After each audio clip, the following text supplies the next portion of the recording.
Biographie par Marie-Aimée Desmauges. M'oublier entièrement. Léonie Avia, mère Françoise de Sales, 1844-1914, fondatrice des Sœurs Oblates de Saint-François de Sales. Imprimatur le 4 octobre 1991, André Fauchet, évêque de Troyes. Avant-propos. Les pages qui suivent ont le mérite de nous faire participer à une vie conçue et vécue comme un voyage sans arrêt et sans détour vers la sainteté à laquelle les chrétiens sont conviés. Les mots « m'oublier entièrement » qui y font fonction de titre furent écrits dans un carnet de retraite par la mère Françoise de Sales, encore novice, à l'issue de sa retraite de profession. Il représente ce qu'elle nomme sa résolution. Le mot est ordinaire, sans éclat, mais la signification dont il est porteur possède toute la grandeur d'un idéal, à la fois héroïque et authentiquement chrétien, l'héroïsme des saints. Il est bon et juste, il me semble, que ces mots nous sautent aux yeux dès que nous prenons en main ce livre, car nous allons y trouver le récit d'une vie religieuse qui ne fut en effet qu'une suite ininterrompue d'actes de fidélité à la décision de vivre pour Dieu et pour les autres, dans un oubli total de soi-même. Je ne peux pas, dans l'espace qui m'est accordé, mettre cette assertion à l'épreuve des faits, mais les lecteurs qui voudront bien parcourir ces pages si bien écrites et suivre la mère Avia en son cheminement vers la sainteté, ne tarderont pas à se rendre compte que l'assertion dit vrai. Elle dit vrai sans exagération. Ils vont se trouver en présence d'une âme d'élite qui, par son caractère entreprenant et organisateur, était faite pour les tâches les plus rudes, mais avait appris très tôt à ne jamais céder à la tentation si subtile et si humaine de s'adonner à ces tâches parce qu'elles étaient grandioses. Certes, elle était ce que la mère Marie de Sales-Chapuis aurait appelé une déterminée. Elle voulait venir à bout de la chose, mais non pas pour avoir la satisfaction de dire à la fin que la chose était quelque chose.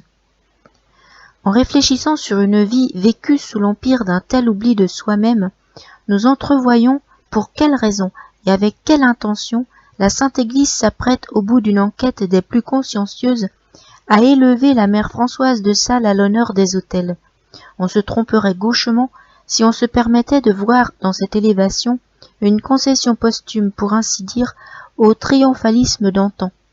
C'est une proclamation, un témoignage rendu à la vérité d'un axiome qui gît à la base de toute spiritualité vraiment chrétienne. À travers la voix de son premier évêque, l'Église dit à tous ceux qui se dévouent à l'évangélisation et au salut du monde qu'ils sont appelés à donner le tout pour le tout, sans égard pour eux-mêmes.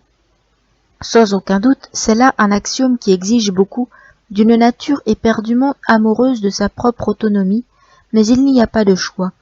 On doit le comprendre, cet axiome, on doit y croire et le vivre. Voyez ce qui arrive quand, au lieu de s'oublier soi-même, on oublie la souveraineté de Dieu et de sa volonté. On finit par se produire. On proclame alors un évangile parallèle qui ne sera somme toute que la somme d'idiosyncrasies particulières.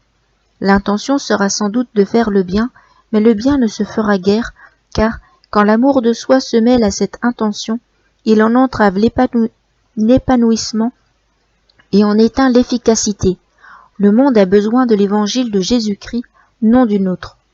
En terminant, qu'il me soit permis de féliciter les Sœurs Oblates de Saint-François de Sales au nom de notre congrégation, les Oblats de Saint-François de Sales.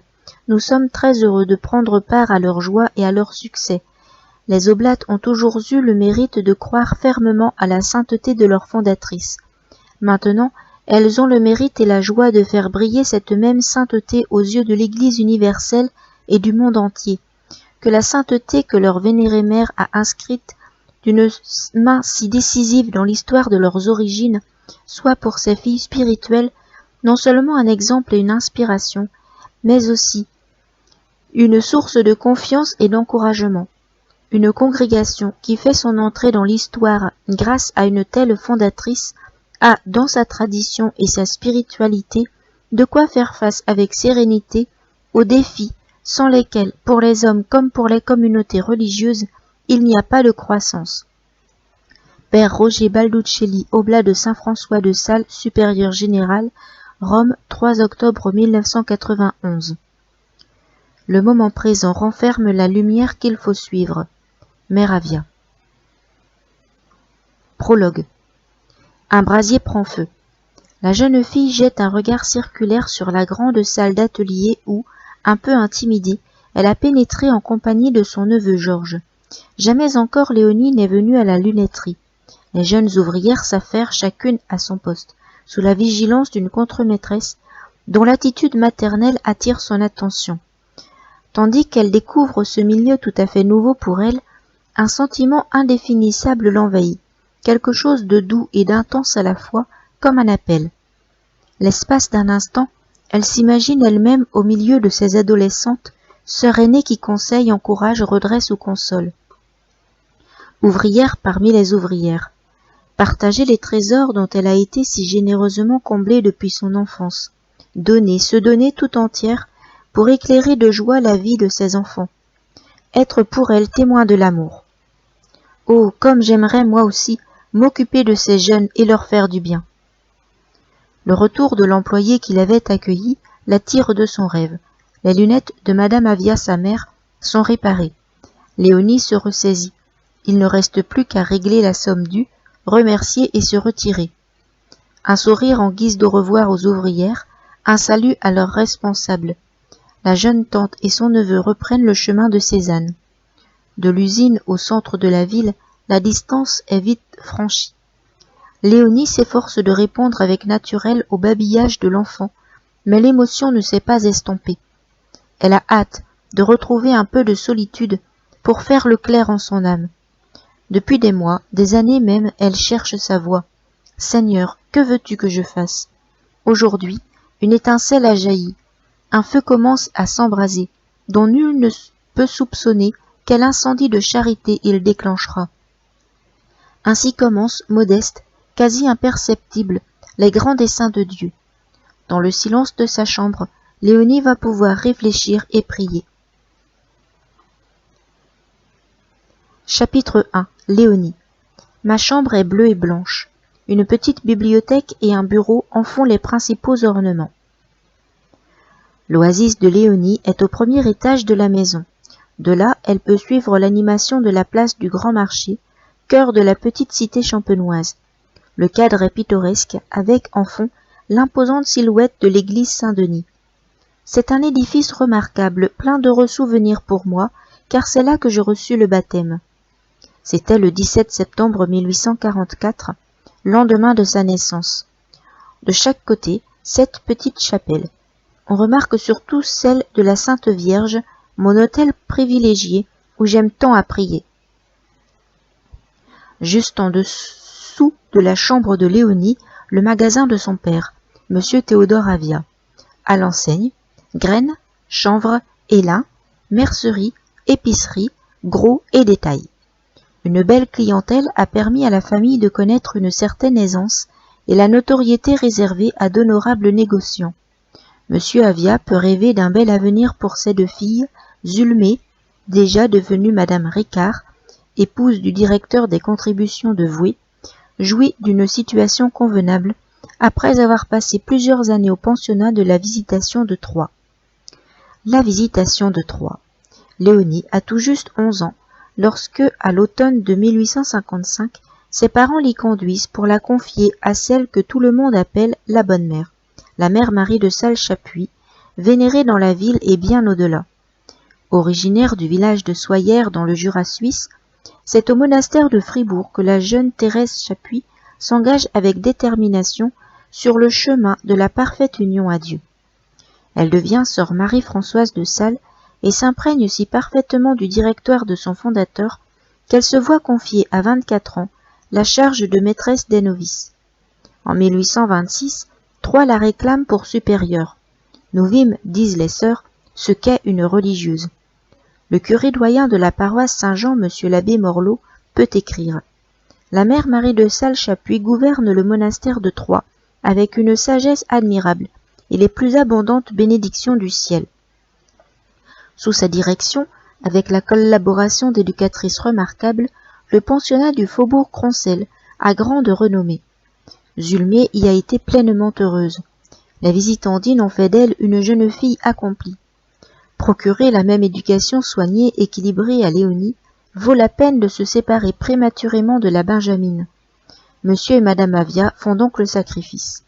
Très vite, l'enfant est conquise. L'atmosphère de joie un peu austère du couvent lui plaît.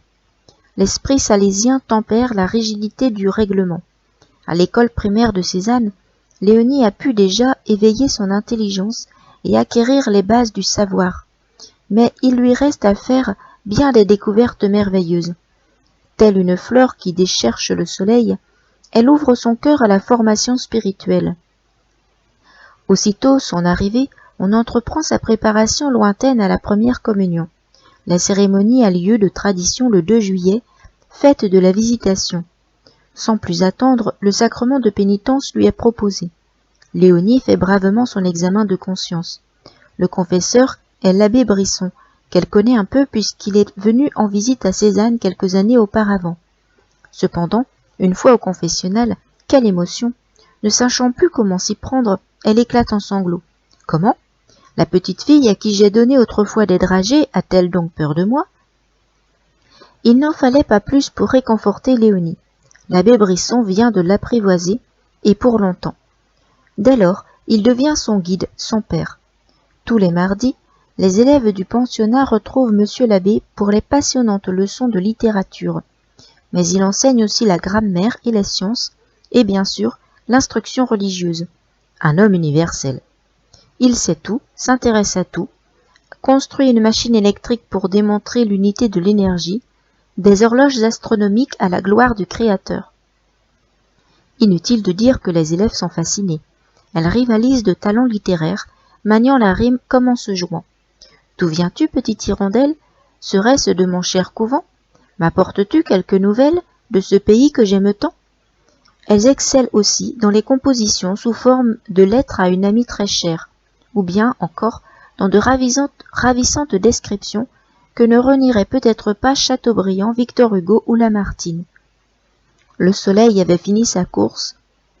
Il disparaissait à l'horizon pour aller réchauffer de ses rayons bienfaisants les contrées lointaines.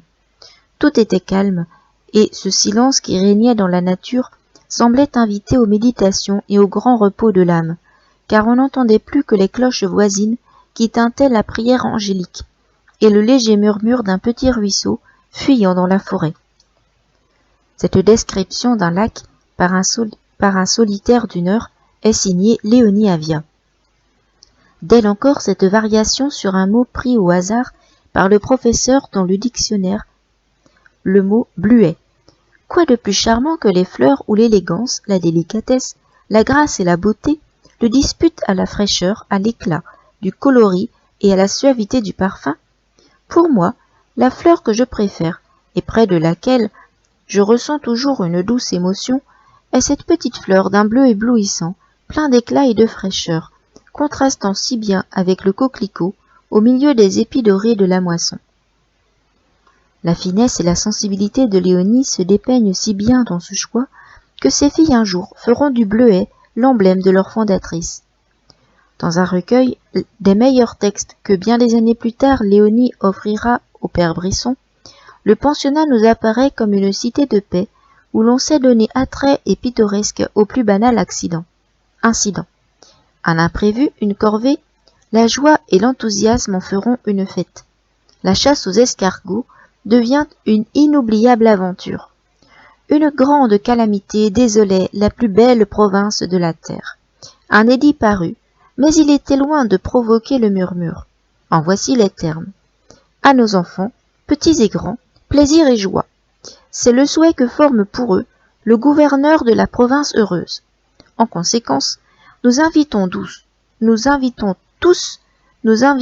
tous les princes, tous les habitants de l'île à faire une partie de chasse à laquelle nous assisterons en personne. Ainsi se fit la chasse aux escargots dans l'île bienheureuse. Des lignes spirituelles achèvent de dépeindre la vie simple et joyeuse au pensionnat. L'élégie sur Roquet vante les mérites du chat de l'abbé Brisson, que l'on crut un moment disparu. À son retour, un plaidoyer s'efforce de réhabiliter le chat, dont la fierté brillait dans ses beaux yeux, et révélait son illustre origine. Son poil soyeux n'était point de l'hermine, mais il était couleur de racaou, beaucoup plus rare et partant de bon goût.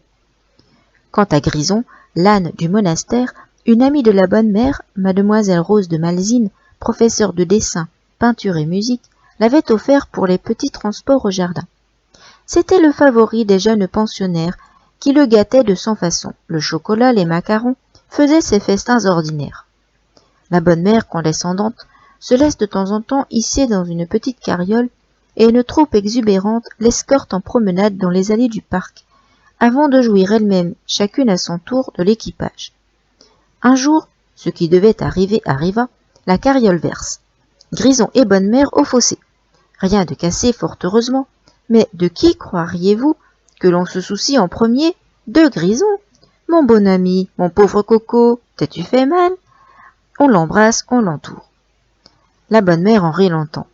La comtesse de Ségur, venant en retraite au monastère, s'inspirera de ces charmantes aventures pour son cadichon des mémoires d'un âne. Ainsi se mêle, dans les relations avec la mère Marie de Sales, confiance toute familière et vénération qui lui permettent d'obtenir beaucoup de ses enfants, le mobile avancé étant toujours l'amour de Dieu et l'oubli de soi-même. Léonie en fait l'expérience lors de sa première communion, le 2 juillet 1856. Ce jour-là, elle reçoit ainsi des mains de Monseigneur Coeur, évêque de Troyes, le sacrement de confirmation. On devine la ferveur de l'enfant par les lignes écrites dans son carnet personnel presque 30 ans plus tard. Aujourd'hui, le 2 juillet 1884, il y a 28 ans, je faisais ma première communion. Renouvelez en mon âme, ma bonne mère, toutes les impressions de ce beau jour, tout le désir que j'avais d'être à Dieu. La cérémonie se déroule dans la clôture, mais l'après-midi, les parents présents le matin reviennent pour embrasser leur enfant au parloir. Or, monsieur et madame Avia ne peuvent se permettre de s'absenter une journée entière. Ils repartent pour Cézanne après la cérémonie. Quand Léonie voit ses compagnes aller vers leurs parents, elle fond en larmes. La mère Chapuis, témoin de ce chagrin bien légitime, console son enfant. Mais elle veut aussi l'éclairer. Jésus qui, ce matin, s'est donné tout à elle pour la première fois, lui demande d'être elle aussi tout à lui, en faisant le sacrifice de revoir ses parents. Que peut-elle souhaiter de plus beau? Léonie comprend. Bientôt la joie de son visage révèle un oui généreux, prononcé en son cœur. Par amour, une victoire est remportée sur la sensibilité. Dès lors, la bonne mère sait qu'elle doit cultiver avec grand soin cette âme d'élite pour seconder la grâce. Dieu pourrait bien avoir sur cet enfant des vues particulières. Intelligente et vive, bien douée en tout, Léonie a du caractère. Un petit fait va le manifester. Mettant à profit les talents des plus habiles, mademoiselle de Malzine fait entreprendre aux élèves pour la chapelle un magnifique tapis aux petits points. Léonie pensait bien avoir sa part au travail collectif, mais quand elle arrive, la répartition est faite. Elle considère désappointée ses heureuses compagnes qui, déjà, tirent allègrement l'aiguille. « Ah, il n'y a plus de place pour moi ici? Eh bien, je suis chargée de l'oratoire de Sainte Philomène. Il n'y a pas de tapis, je veux en faire un. » L'entreprise est audacieuse. Léonie en viendra-t-elle à bout? Oui, Sainte Philomène a son tapis. La persévérance et l'habileté de la jeune pensionnaire forcent l'admiration générale. Mais ce fier tempérament décide de se couler dans le moule de l'esprit salésien. La mère Chapuis va s'appliquer à l'y aider. Elle est vraiment maîtresse d'âme pour les élèves. D'où lui vient un tel ascendant? Au dire de ses contemporaines du noviciat de Fribourg, on se sentait attiré vers elle. On ne pouvait jamais trop la regarder. Consciente de ce charme, elle va leur donner à sa fin essentielle, conduire au Sauveur. Le jour de sa profession religieuse, dans un élan éperdu d'immolation, elle demande une seule faveur, celle de n'être jamais aimée naturellement de personne. Sa mission est déjà définie. Habitée par Dieu, elle se fera l'instrument transparent de ses libéralités. Ne travailler que pour Dieu, ne solliciter les âmes qu'à son saint amour, évitant par-dessus tout de s'interposer entre l'âme et Dieu, et de chercher à s'attacher personnellement ceux et celles dont on aurait la direction. Voilà le secret du rayonnement de la bonne mère, reçu de son fondateur. Tout me plaît dans saint François de Sales, dit-elle. Les mêmes principes salésiens de respect sont demandés aux religieuses éducatrices du pensionnat. Ne pas vouloir faire la maîtresse avec les enfants, ni les dominer par un sentiment de nature.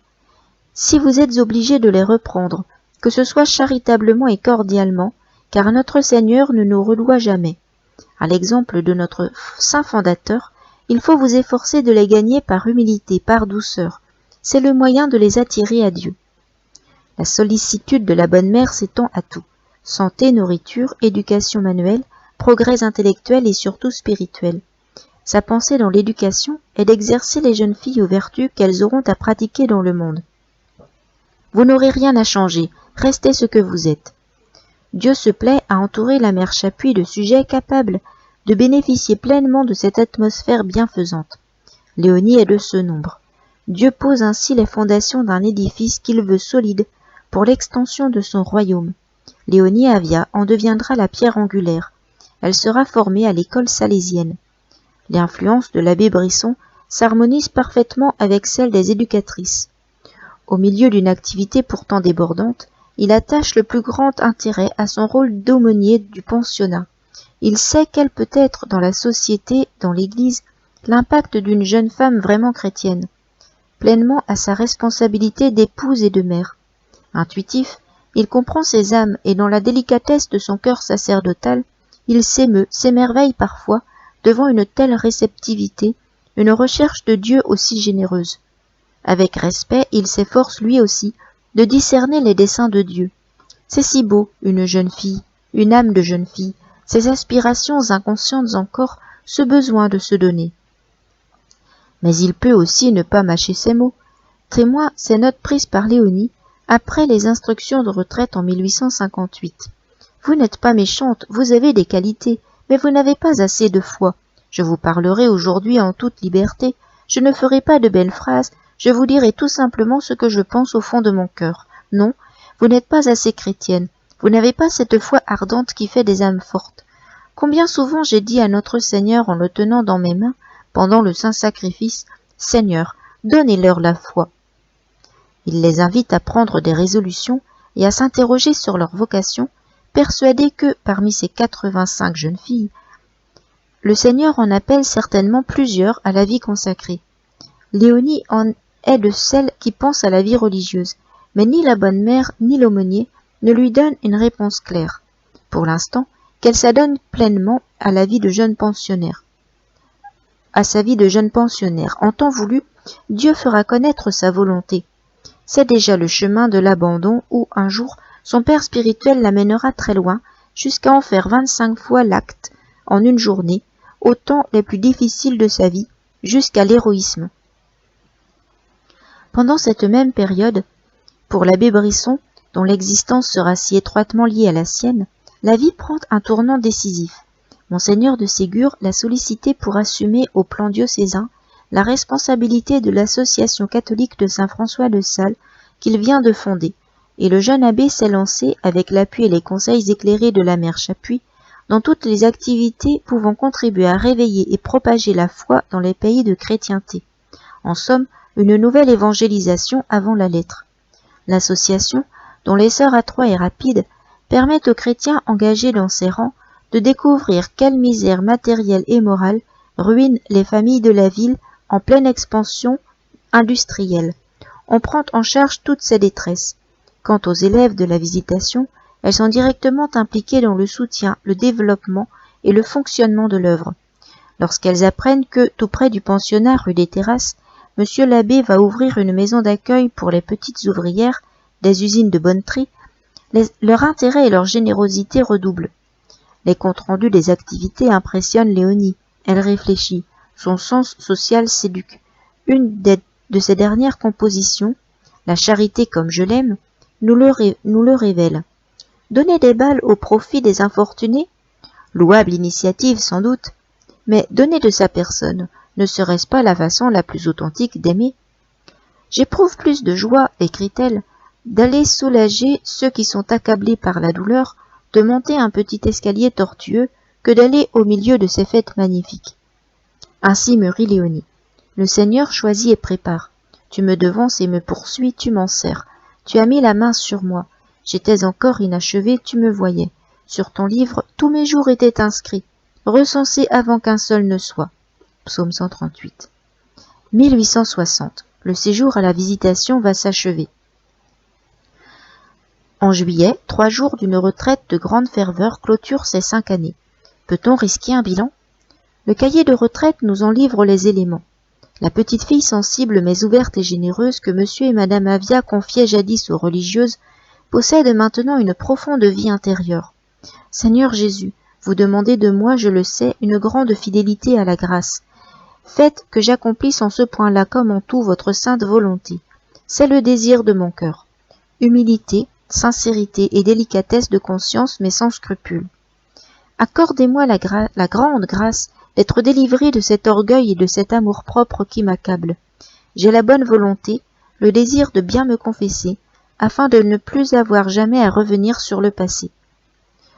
Abandon, fidélité au moment présent, confiance illimitée en l'amour de celui qui a séduit son cœur, sont les empreintes laissées en Léonie par l'esprit de saint François de Sales, découvert et vécu au pensionnat.